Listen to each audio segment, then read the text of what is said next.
number 2 is also quite simple, and it works in 2 various ways. Number 1, a lot of us get salary increases, right? At each and every year, something that is supposed to compete with inflation, but in the bigger scheme of things, it doesn't. That particular salary increase, take it back to the principle of tip number 1 and add it to your 10%, rather than adding it to your living expenses. What do I mean by that?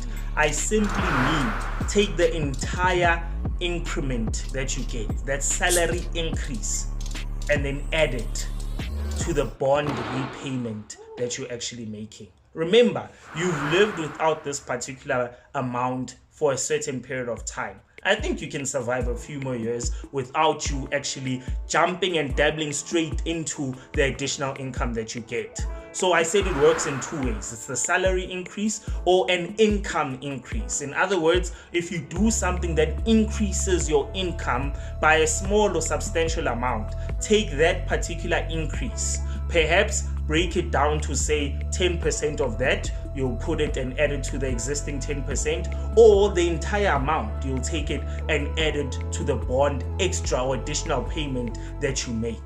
Let's make now with 30,000 Rand, let's say the increase that you get is 1,000 Rand, hypothetically.